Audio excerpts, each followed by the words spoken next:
In all of American history, only 2 foreign leaders have addressed a joint session of Congress on at least 3 occasions. One was Winston Churchill during and after the Second World War, and the other is Benjamin Netanyahu, the longest-serving prime minister in Israel's history.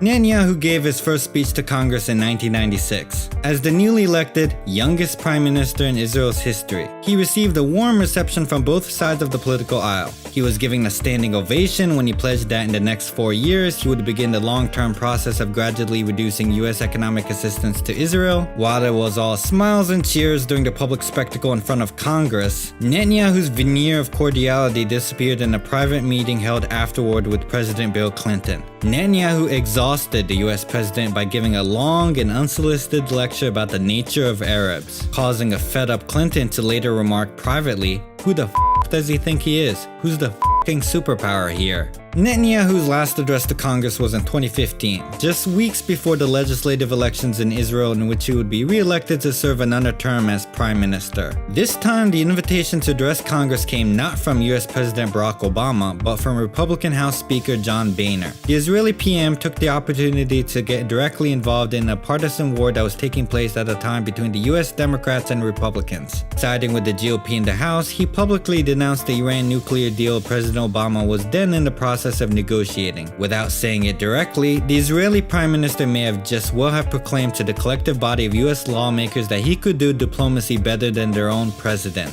Still, Netanyahu was courteous enough to thank the United States for its generous military assistance. This time, however, he didn't bother to renew his original pledge to reduce Israel's reliance on US aid. In fact, Netanyahu was all too happy to accept the $38 billion military aid package to Israel signed by President Obama. Whether lecturing Clinton on Arabs or undermining Obama's diplomatic efforts, Netanyahu walked through the US halls of power as if he owned the place. He knows he can depend on the stalwart base of pro-Israel lobbyists, and he has become so self-assured that he can even manipulate and control US foreign policy.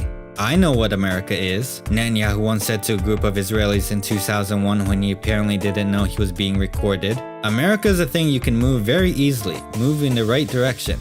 They won't get in the way." Within the US-Israel alliance, Netanyahu does see himself as the one holding the cards, and his high opinion of himself may not be completely unwarranted. There has been serious scholarship that has argued that Israel, or at least the pro-Israel lobbying groups working on behalf of the interests of Netanyahu's Israel, are in fact the primary drivers of US foreign policy. For instance, in the book The Israel Lobby and US Foreign Policy, 2 leading political science scholars, John Mearsheimer and Stephen Walt, argue that, quote, "the overall thrust of US policy in the region, the Middle East, is due almost entirely to US domestic politics, and especially to the activities of the Israel lobby," end quote. Mearsheimer and Walt go as far as to say that even the 2003 Iraq invasion was, quote, "motivated in good part by the desire to make Israel more secure," end quote. They point to the role of the small band of neoconservatives with close ties to Netanyahu's Likud party within the George W. Bush administration in propelling the US into a war with Iraq. However, there are other critics who downplay the impact of the Israel lobby's influence in shaping US foreign policy, and who believe that it is in fact the United States that controls Israeli policies and not the other way around. Some of Israel's sworn enemies take this position. For instance, Hassan Nasrallah, the leader of the Lebanese paramilitary organization and political party Hezbollah, was recently asked in an interview if the US would be accountable if Israel strikes Iran. And Nasrallah had this to say. بموضوع علاقة إسرائيل وأمريكا وبنرجع بنعيد وبنرجع بنكرر وهاي اسمح لي لك أكذوبة اللوبي الصهيوني أنه اليهود هن حاكمين أمريكا وهن بياخدوا القرار وهن عاملين وهن مسويين ومشاكل. لا، أمريكا هي صاحبة القرار. بأمريكا في شركات كبرى، في مثلث ثالوث، شركات النفط، شركات السلاح، وما يسمى بالصهيونية المسيحية هو أصحاب القرار. هذا التحالف. إسرائيل كانت في الماضي أداة بريطانية والآن هي أداة أمريكية. So, this raises a serious question. Who, in fact, calls the shots within the US and Israel's quote-unquote special relationship? What's the truth of the matter? Does Israel dictate US foreign policy? Or is in fact the US holding sway over Israel's policies? Certainly, on the surface level, it seems that Israel is the one with all the leverage, given that its prime minister apparently has the latitude to berate US presidents and still receive billions in foreign aid. But the truth of the matter is that Benjamin Netanyahu himself is an American creation. Netanyahu's political journey began in the United States. He became Prime Minister of Israel by Americanizing the politics of Israel. And while he may have insulted US presidents from Clinton to Obama and made himself a headache to Joe Biden as he seeks re-election, Netanyahu is still a product of the United States. In a sense, he can be compared to a Frankenstein monster, a creation of American political institutions that the US may now have lost control over. Please welcome the former Prime Minister of Israel, Benjamin Netanyahu.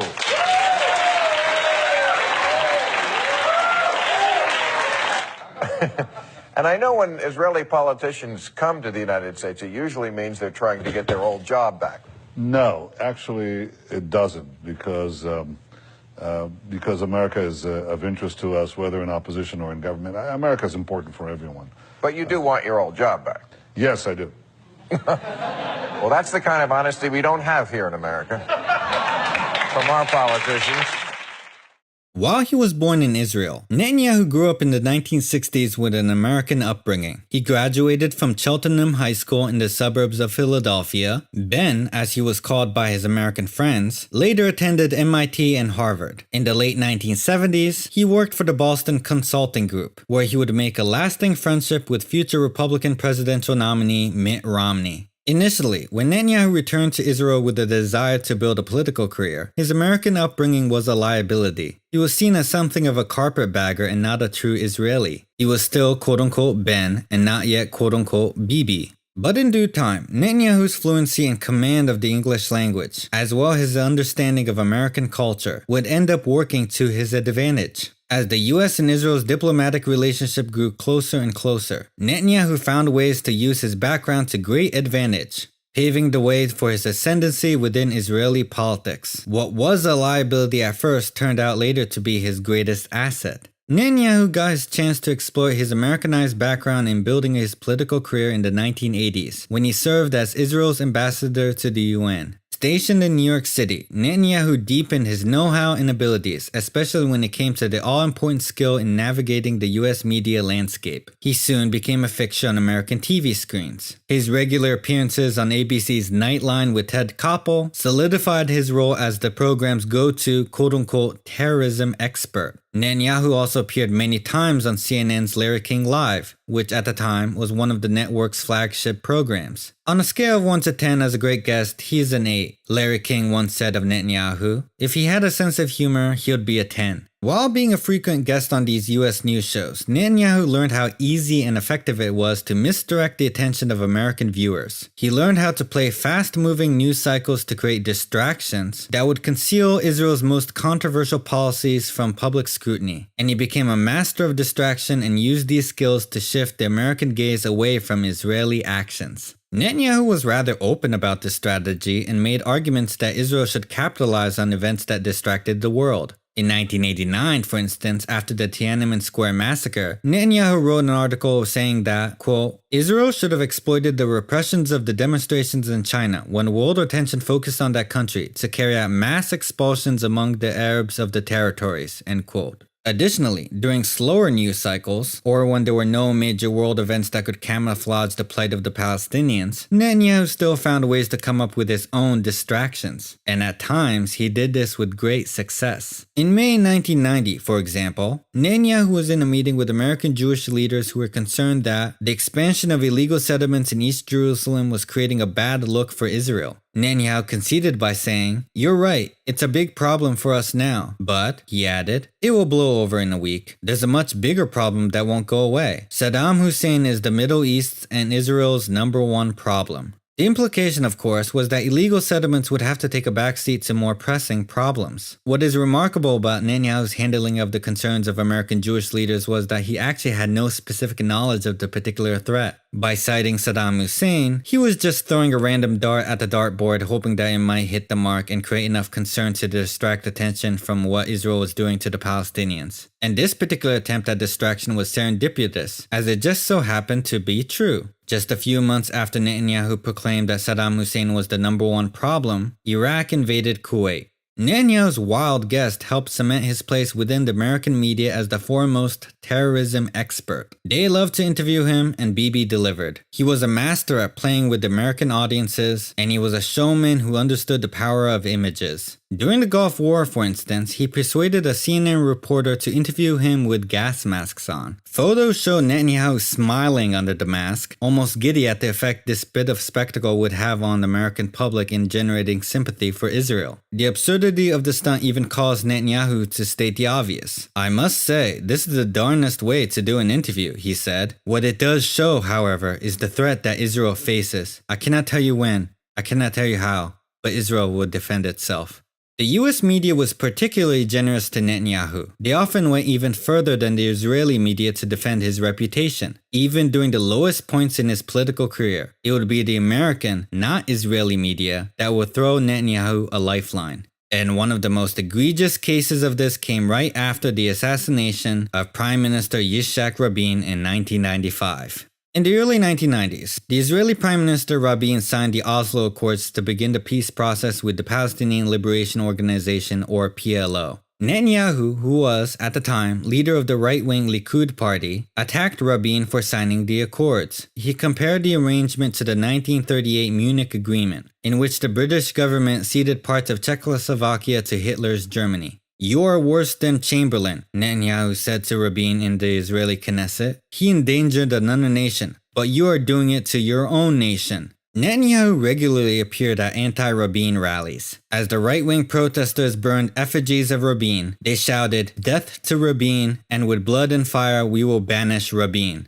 The crowds even started to harass Rabin outside his residence. They went so far as to target Rabin's wife Leah, taunting her with shouts like, "You will be strung up like Mussolini and his mistress." The protests were so extreme that other leaders within Netanyahu's Likud party became squirmish and abandoned the rallies. But not Netanyahu, who continued to show up and stay at anti-Rabin protests. He did not flinch and continued to make speeches, adding further fuel to the flames. After Yitzhak Rabin was assassinated by a right-wing extremist, everyone within the Israeli media knew the responsibility Netanyahu bore in creating the climate of hate and fear that led to the death of their prime minister. At Prime Minister Rabin's funeral, the widowed wife Leah shook hands with various dignitaries there, but she refused to greet Netanyahu. Days later, PLO chairman Yasser Arafat also came to console Leah Rabin in her home, but Netanyahu was asked not to come. For a time, it seemed Netanyahu would pay the price for his hardline positions, as his numbers took a nosedive in the polls for the upcoming general election. But as his domestic numbers sank, it was the US media that saved Netanyahu. A week after the murder of Rabin, ABC's Nightline ran a special program featuring various Israeli leaders, including Netanyahu and Rabin's widow, Leah Rabin. As audacious it was to put both Rabin's widow and the man who had participated in rallies that called for his death on the same program, Ted Koppel even went further and posed a question to Leah Rabin that no member of the Israeli media dared to ask. Why, Koppel wanted to know, had she greeted Arafat warmly, but refused to shake Netanyahu's hand? In Israel, where Netanyahu's complicity in Rabin's death was common knowledge, Leah Rabin's snub was understood for what it was, a denunciation of Netanyahu for his role in stoking right-wing hatred for her husband. Koppel's question turned a widow's grievance into an accusation. She was the one being irrational, and Bibi was the true victim. Abetted by Koppel's question, Netanyahu felt confident enough to tell viewers later in the program that the attacks on him for his role in Rabin's death was McCarthyism at its purest. By furnishing him with TV appearances like these, the US media propped up Netanyahu in ways that could not be expected from the Israeli media. In turn, this conquest of the American airways and halls of power eventually elevated his domestic credentials. His poll numbers improved, and just a year after Rabin's death, he became the youngest prime minister in Israel's history. And we moved the capital of Israel to Jerusalem. That's for the evangelicals. You know, it's amazing with that. The evangelicals are more excited about that than Jewish people. It's really, right? It's incredible. Long before Netanyahu entered the political scene, support for Israel within the United States used to be a fairly liberal cause. Throughout the 1960s and 70s, most American Jews and Zionists were ostensibly left-leaning Democratic voters and aligned more closely with labor Zionists such as the Israeli Prime Minister Ben-Gurion or Golda Meir, and the right-wing Likud party had little base of support within the American Jewish community. But during the 1980s, just around the time Netanyahu served as Israel's UN ambassador, the pro-Israel lobby in the United States shifted from left to right. The American Israel Public Affairs Committee, AIPAC, which used to be liberal-leaning, started to court Republican donors who would support them in their opposition to the Oslo Accords. The Conference of Presidents of Major American Jewish Organizations also drifted to the right with the hiring of a hawk named Malcolm Hoenlein as chief executive. And right-wing Christian Zionists started to get involved in the action to lobby on behalf of Israel as well, with the formation and expansion of Christians United for Israel. Netanyahu found himself in the right place at the right time, just as this transition was taking place. As the conservatives started to take over the pro-Israel lobby, Netanyahu was able to form a powerful donor base, and this base was instrumental in funding his successful campaign to become Prime Minister of Israel. Malcolm Hoenlein, of the Conference of Presidents of Major American Jewish Organizations, introduced many wealthy donors to Netanyahu. Bibi also became friends with Republican businessman Ronald Lauder, who brought Netanyahu into contact with other big donors including Donald Trump. Another benefactor was billionaire Charles Kushner, who sometimes hosted Netanyahu in his home, where the future Israeli PM slept in the childhood bedroom of Charles's son Jared Kushner, who would later become the son-in-law and senior advisor to President Trump. And just as he was courting conservative donors in the US, Netanyahu also made contact with various conservative operatives. He hired GOP consultants to help him hone his political skills. With their assistance, he brought Republican-style campaigning into the Israeli political landscape. In the early 1990s, Netanyahu hired a famous GOP polling expert Frank Luntz. This was followed by the 1996 election that first made Netanyahu prime minister. For this successful campaign, Netanyahu also hired Republican guru Arthur Finkelstein, a former advisor for several successful campaigns including those of President Nixon and Reagan. By his own admission, Finkelstein's proudest achievement over a decades-long career running conservative campaigns was turning the word liberal into a pejorative. For Netanyahu's 1996 race, Finkelstein crafted sleek American-style attack ads that had previously never been seen in Israeli politics. Netanyahu's first term as prime minister lasted from 1996 to 1999. A decade later, when he ran again for PM, he once more turned to US strategists. For his successful comeback in 2009, he hired a Republican strategist named John McLaughlin to shape his messaging. McLaughlin would also later go on to work as a polling expert for President Trump. But perhaps no GOP figure has been as influential in maintaining Netanyahu's power as the American casino owner Sheldon Adelson,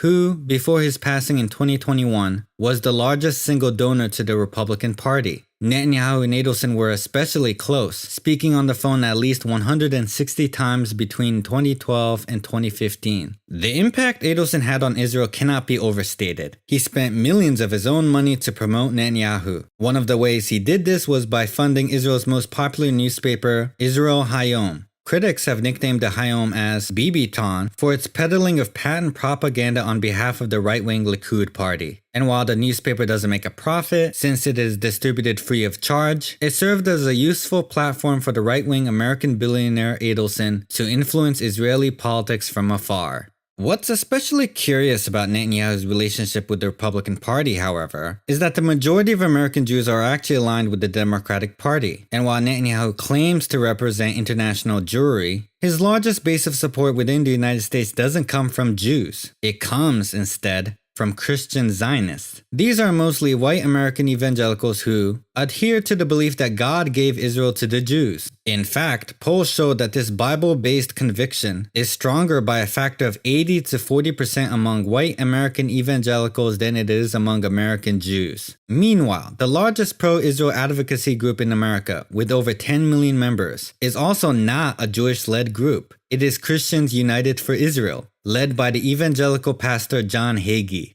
In his book, Jerusalem Countdown, A Warning to the World, John Hagee makes the extremely anti-Semitic claim that Adolf Hitler was a half-breed Jew sent by God as a hunter to persecute and drive European Jews towards the only home God ever intended for the Jews in Israel. And yet, Netanyahu's not at all repulsed by this extreme anti-Semite who literally justified the Holocaust. On the contrary, he continues to cozy up with Pastor Hagee, and he regularly speaks at annual Christians United for Israel conferences, hailing the evangelicals as Israel's best friends. The alliance between Netanyahu and evangelical Republicans, who only support Israel as part of the pursuit of Armageddon, is certainly bizarre, but it may be unavoidable. As more and more American Jews, particularly young Jews, lead the protests to end the genocide in Gaza, Netanyahu needs the Christian Zionists to lobby the US government so he can finance his war and fend off international sanctions. And in turn, Netanyahu's primary base of support in the United States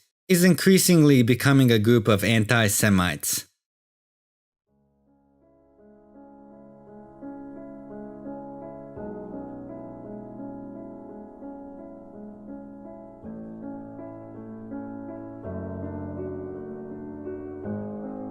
As I record this video in May of 2024, it is true now that Netanyahu is a headache for pro-Israel Democrats in the US. President Biden is certainly not pleased with Israel's recent strike on Iran. Israel's actions in Gaza even forced Democratic leaders and staunch Zionists such as Senator Chuck Schumer to call for early elections in Israel to replace Netanyahu. For Democrats, at least, Netanyahu has become something of a scapegoat. They seem to prefer to attack Netanyahu the individual rather than Israel itself, as it provides them with a way to shield themselves from criticism that they are not pro-Israel in the public eye. But anyone on the American side who wants to blame Netanyahu must remember that it was America that created him. He was elevated by the US media. He brought American politics into Israel. If there is blame to be had, it must be shared. In laying out the role Americans played in the creation of Benjamin Netanyahu, I have touched upon the contributions made by discrete political, commercial, and religious motivations. But there is another, more profound ideological point of intersection that we might mention before concluding. As tens of thousands of Palestinians continue to be killed, we could simply blame the ideology of Zionism that demands the expulsion and exclusion of Palestinians. But stopping our analysis there would be a mistake, because in the end, Zionism itself finds its mirror in the American notion of manifest destiny, the quasi-religious conviction that was used to justify the ethnic cleansing of America's native population. The billions of dollars in US foreign aid to Israel, which allows the genocide of Palestinians to continue, is the material manifestation of the shared ideological worldview that one people has an ordained right to usurp the land and possessions of another. As horrendous as Israel's ethnic cleansing of Palestinians is, it is hardly unique. With the genocide in Gaza, Israel is exercising its own manifest destiny. What is happening in Gaza is a repetition not only of the killings of Native Americans at the hands of Christian nationalists, it finds historical precedent in every settler colonial state that came after the United States, from Canada to Australia. Interestingly, and not coincidentally, these countries also represent some of Israel's biggest supporters. As America gives billions of dollars in aid to Israel, essentially bankrolling the genocide of the Palestinians, it is important to remember how the Zionist ideology used to justify the ethnic cleansing of the native population has a clear correlation with the religious field claims that are part of America's own past. As we witness each day of the ongoing genocide Netanyahu's Israel is committing in Gaza, we must not fall for the trap that this is a uniquely evil action. History did not begin on October 7th, nor did this all start with the Balfour Declaration that established the State of Israel. It is, in significant ways, the culmination of a 400-year history of settler colonialism that had its most extreme manifestation not in Netanyahu's Israel, but in the United States of America.